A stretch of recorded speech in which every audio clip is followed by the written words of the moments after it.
I just happened to be driving down the road and I saw another Mustang for sale, and I just brought up I was looking for one like this, and this is a 1970 Mustang, and the guy had like a 66 for sale, and he just happened to say, hey, I've got another one down the road in a barn basically, if you want to check it out.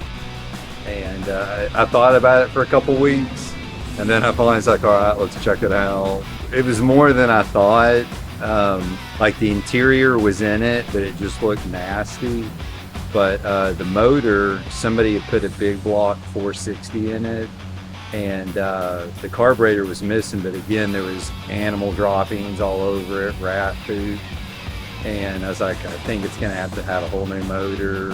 And again, when you start pulling stuff out, you start seeing other things are wrong, like the original brakes from at least probably 20 years ago that are rusted up, locked up, front end parts falling apart. So it was pretty much every nut and bolt had to be changed. As a teenager, I got into Mustangs, restoring them right out of high school. And when I had my first kid, I wound up having her with me in that car. It just kind of meant something. And later down the road, I wound up getting married, and my wife had one of these sitting outside the church that we got to drive away in. And so that was always in the back of my mind. These Mustangs mean a lot to me. It's just like, I want to find another one. I couldn't find exactly what I was looking for, and I wound up getting a Corvette instead. And then later I sold the Corvette, even though it was a newer one. I was just like, I kept thinking back to this old Mustang, realizing that I'm probably not gonna have power steering and power brakes, no air conditioning, but there's just something about being in these cars. Just even the old smell, it just kind of takes you back to, it takes you back 25 years. They typically would put like a 302 in this particular car. If you're lucky, you got a 351. Some cars even have what they call a 428 Cobra Jet in them.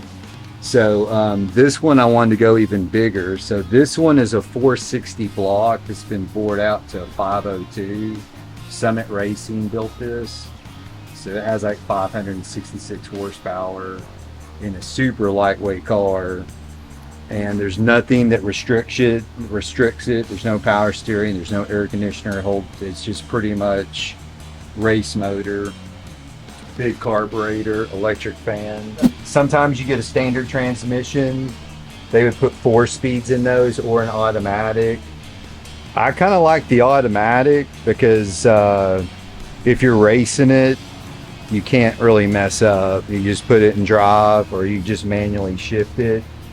Where if you're shifting with the clutch, if you miss that gear, you just lost the race. My cousin mailed this to me one day, years and years ago, and I always kind of thought about trying to find this particular car, and that's what I found in that barn, was this car.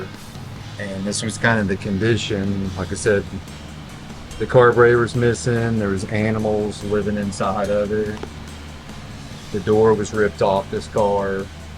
So all those things, you got to wind up finding this stuff, restoring it, and nest. You have to change the gas tank, the fuel lines, the brake lines. Everything's old and rusted out. So like I said, we ripped it apart and started basically from the frame and just started putting all new parts back on it, all new brakes. And instead of painting the car, we wound up getting Impact Graphics to wrap this. So this isn't paint on there, it's just a wrapped car.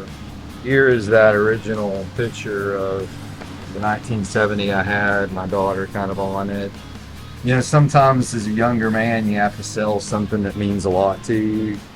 And later in life, when you're able to do, go back and get maybe something again, that's kind of again what fueled me to find this car and build it.